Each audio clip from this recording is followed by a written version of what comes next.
رب العالمین والصلاة والسلام علی سید الانبیاء والمرسلین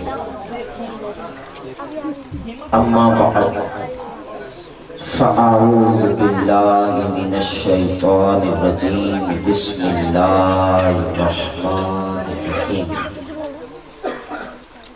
پڑھیے الصلاۃ والسلام علیک یا رسول اللہ صلاۃ والسلام علیک یا رسول اللہ وعلی آلک واصحابک یا حبیب اللہ الصلاۃ والسلام علیک یا نبی اللہ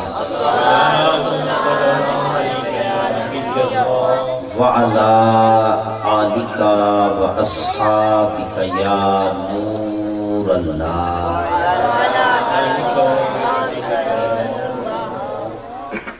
معزز سامعین، علماء کرام، ثنا خوانان رسول علیہ السلام اور بانیان محفل، ہم سب کا یہاں پر آنا، جمع ہونا ایک خاص مقصد کے لیے ہے، اور وہ مقصد ذکر محبوب علیہ السلام ہے، اور اس کی کامیابی کی جو سب سے پہلی سند ہے وہ ادب اور احترام ہے۔ بانی محفل نے، ہمارے چچا نثار صاحب نے، چچا ستار صاحب نے، ان کے اہل خانہ اور ان کے رفقا نے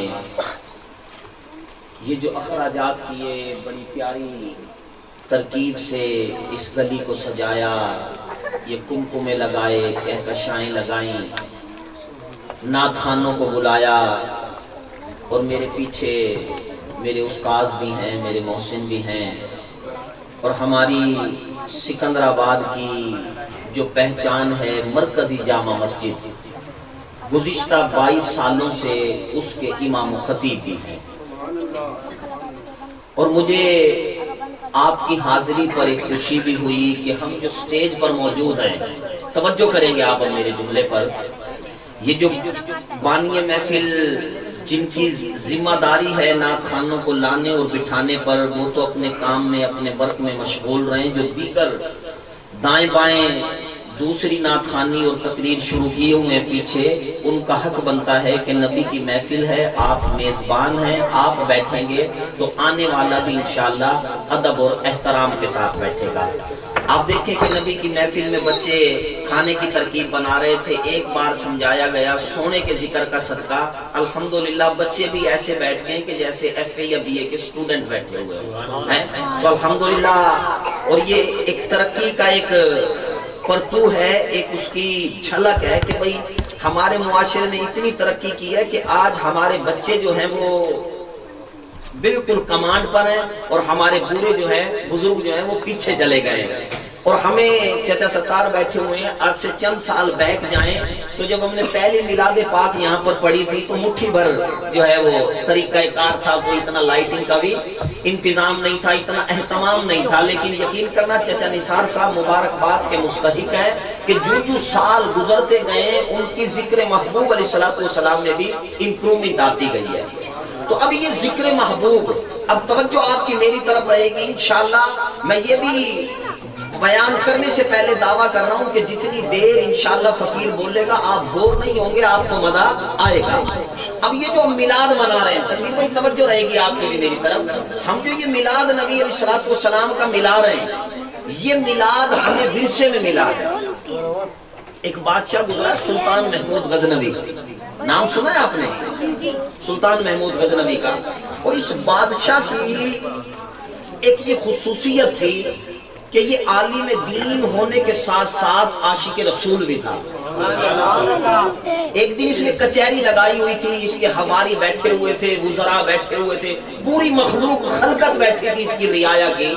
کہ سلطان محمود غزنوی نے کہا کہ بھئی تم پورے مجمع کے اندر کوئی ایسا بندہ ہے جو مجھے خضر علیہ السلام کی زیارت کرا دے۔ اب سوال بڑا انٹریسٹنگ تھا، بڑا دلچسپ تھا کہ بھئی تم میں کوئی ایسا ہے جو مجھے خضر علیہ السلام کی زیارت کرا دے۔ بڑے بڑے عالم بیٹھے تھے، بڑے بڑے حفاظ بیٹھے تھے، بڑے بڑے قاری بیٹھے تھے، بڑے بڑے ولی بیٹھے تھے، سب نے اپنی گردنیں جھکا لی۔ کسی کے اندر بھی جرت نہیں ہوئی کہ وہ سلطان کی اس بات کا جواب دیتا۔ اتنے میں دور مجمع سے نا ایک پھٹے پرانے لباس میں، پرا گندا حال، کمزور سا، اور جس کا کوئی پرسان حال بھی نہیں تھا، اس نے ہاتھ کھڑا کیا، اس نے کہا حضور مجھ میں یہ ایبیلٹی ہے، مجھ میں یہ کمال ہے کہ میں آپ کو خضر علیہ السلام کی زیارت کرا سکتا ہوں۔ اب جب اس نے یہ اعلان کیا تو بڑے بڑے عالموں کے امامے گر گئے، پگڑیاں گر گئی۔ انہوں نے ایسے دیکھا کہ بھئی یہ منہ اور مسحور کی بات، خضر علیہ السلام کی زیارت یہ کرائے گا۔ اسے بڑے اہتمام کے ساتھ قریب لایا گیا۔ جب وہ سلطان محمود غزنوی کے قریب آیا نا بندہ، تو سلطان نے اسے پاؤں کے ناخون سے لے کر سر تک دیکھا، ایسے کہ بھئی تو کرائے گا مجھے خضر علیہ السلام کی زیارت؟ اس نے کہا حضور میں کراؤں گا۔ سلطان نے کہا بھئی پھر کرا۔ اس نے کہا ایسے نہیں، ہر کام کے کچھ اصول ہوتے ہیں، ہر کام کی کچھ شرائط ہوتی ہیں، ان اصول، قواعد و ضوابط پر، شرائط پر اگر تو نے عمل کیا تو میں تجھے خضر علیہ السلام کی زیارت کرا دوں گا۔ سمجھ آ رہی ہے بات؟ میں تجھے خضر علیہ السلام کی زیارت کرا دوں گا۔ شہنشاہ نے کہا، سلطان محمود غزنوی نے کہا بول بھائی تیری کیا ریکوائرمنٹ ہے، تو کیا چاہتا ہے؟ اس نے کہا جی میں یہ چاہتا ہوں کہ میں 20 دن جو ہے جنگل کے اندر بیٹھ کر چلا کاٹوں گا، 20 دن اللہ کی عبادت کروں گا، ریاضت کروں گا، اللہ کو مناؤں گا، پھر اللہ کی بارگاہ میں عرض کروں گا، وہ آپ کو خضر علیہ السلام کی زیارت کرا دے گا۔ مگر میں غریب بندہ ہوں، مزدور بندہ ہوں، میرے پاس روپیہ پیسہ نہیں ہے، میرے بچے چھوٹے چھوٹے ہیں، تو آپ ایسا کریں 20 دن کے میرے بچوں کے، میرے گھر کے اخراجات میرے گھر پہنچا دیں، میرے بچے 20 دن اس پہ گزر اوقات کریں گے، میں 20 دن چلا کروں گا، آپ کو خضر علیہ السلام کی زیارت ہو جائے گی۔ اب توجہ کرنا، بادشاہ نے 20 دن کا راشن پانی جو ہے وہ سلطان محمود غزنوی کے نے اس کے گھر پہنچا دیا، اس بندے کے۔ اب دن گزرنے لگے، 20 دن بیت گئے، 20 دن گزر گئے۔ جب 20 دن ہوئے تو بادشاہ نے کہا بھائی اس نے خضر علیہ السلام کی زیارت کرانی ہے، اب وہ جنگل میں بیٹھا چلا کاٹ رہا ہے، اچھا نہیں لگتا، زیب نہیں دیتا کہ اسے یہاں بلایا جائے۔ بادشاہ جو ہے اپنے حواریوں وزیروں کے ساتھ خود چل کر جنگل چلا گیا جہاں پر وہ چلا کاٹ رہا تھا۔ جب وہاں پر پہنچا تو وہ بندہ بیٹھا تھا، پھل فروٹ اس کے سامنے پڑے تھے جو بادشاہ نے بھیجے ہوئے تھے، وہ فروٹ کھا رہا تھا۔ بادشاہ نے بڑے تعجب سے دیکھا، بھئی یہ تو کہہ رہا تھا چلا کاٹنا ہے، یہ تو سیب کھا رہا ہے، یہ تو کیلے کھا رہا ہے، یہ تو انگور کھا رہا ہے۔ تو بادشاہ نے کہا بھئی تیرے 20 دن گزر گئے، تیری مہلت کا وقت ختم ہو گیا، ہمیں خضر علیہ السلام کی زیارت تو نہیں ہوئی۔ بندہ مسکرایا، بندے نے کہا حضور یہ بات ہے کہ چلے کے اندر تھوڑی سی مسٹیک ہو گئی، تھوڑی سی غلطی ہو گئی، تھوڑی سی کتائی ہو گئی، تھوڑی سی کمی رہ گئی، اب ایسا کریں کہ آپ 10 دن کا راشن اور میرے گھر بھیج دیں، میں 10 دن پھر دوبارہ چلا کروں گا، آپ کو خضر علیہ السلام کی زیارت ہو جائے گی۔ بادشاہ نے کہا یار جب 20 دن میں نہیں کرا سکا، ٹھیک بارہ اگر 10 دن کی مہلت مانگ رہا تو بادشاہ نے 10 دن کی مہلت دے دی۔ اس کو جو ہے وہ راشن پانی اس کے گھر بھی پہنچا دیا گیا، اس کو بھی وہاں پرووائڈ کر دیا گیا۔ اب دن بیتتے بیتتے بیتتے 10 دن بیت گئے، خضر علیہ السلام کی زیارت ہونی بھی نہیں تھی اور ہوئی بھی نہیں۔ سلطان جلال میں آ گیا، اس نے کہا اب ہم چل کے نہیں جائیں گے، اسے پکڑ کے لے کر آؤ۔ 30 دن ہو گئے اسے، ہمیں خضر علیہ السلام کی زیارت نہیں کرائی، سپاہی چلے گئے، اس کو لے کر آ گئے۔ جب وہ دربار میں پہنچا تو بادشاہ کا چہرہ متغیر تھا، غصے سے سرخ ہو رہا تھا، اس کے لب پھڑپھڑا رہے تھے غصے سے۔ اس نے کہا اوے تجھے 20 دن دیے زیارت نہیں ہوئی، پھر 10 دن دیے زیارت نہیں ہوئی، اب کیا کہتا ہے؟ اس نے چہرہ جھکا لیا، اس نے کہا حضور ایک بات تو بتائیے، جب آپ نے پورے مجمع میں کہا تھا کہ بھائی کوئی ہے خضر علیہ السلام کی زیارت کرانے والا، تو سینکڑوں حافظ قرآن بیٹھے تھے، کسی کی جرت نہیں ہوئی، سینکڑوں علماء کرام بیٹھے تھے، کسی کی جرت نہیں ہوئی، سینکڑوں نیک تہجد گزار بیٹھے تھے، کسی کی جرت نہیں ہوئی۔ جب وہ نہیں کرا سکے تو میں کہاں اور میرا چہرہ کہاں؟